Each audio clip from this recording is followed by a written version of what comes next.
উত্তরবঙ্গের বিধায়ক শঙ্কর ঘোষের গাড়ির উপর আক্রমণ ও সাংসদ খগেন মুর্মুকে মারধরের ঘটনায় ৩৫৫ ধারার দাবিতে বিকেল ৪:৩০ থেকে পূর্ব মেদিনীপুরের তমলুকের কাঁকটিয়া বাজারে হলদিয়া মেছেদা রাজ্য সড়ক অবরোধ করল বিজেপি। অবরোধের জন্য ব্যাপক যানজটের সৃষ্টি হয়। প্রায় ঘণ্টা খানেক চলে এই অবরোধের জেরে ব্যাপক যানজটের সৃষ্টি হয় এই ব্যস্ততম রাস্তায়।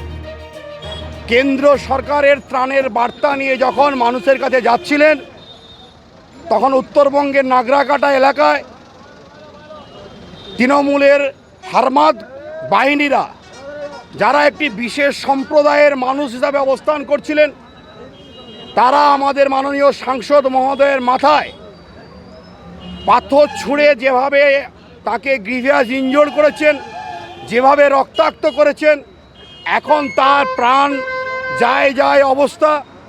এহেন অবস্থায় তিনি উত্তরবঙ্গের একটি বেসরকারি চিকিৎসা কেন্দ্রে তিনি চিকিৎসা ব্যবস্থার মধ্যে অবস্থান করছেন।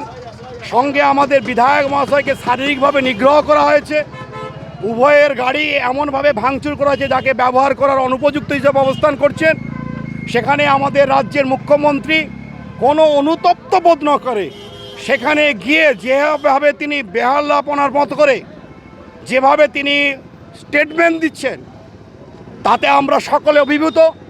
তাই আমাদের প্রিয় দল ভারতীয় জনতা পার্টির পক্ষ থেকে সারা বাংলা জুড়ে আজকে এই অবরোধ কর্মসূচির মাধ্যম দিয়ে এই রাজ্য সরকারের মুখ্যমন্ত্রীর পদত্যাগ দাবি করার পাশাপাশি এই রাজ্য সরকারের যে বেহাল প্রশাসনিক ব্যবস্থা পুনঃ অবস্থান করছে, সেই প্রশাসনিক ব্যবস্থা যেভাবে ভেঙে পড়েছে, তাই এই সরকারের নৈতিক দায়িত্বই নেই একটা মিনিটের জন্য ক্ষমতায় থাকা উচিত।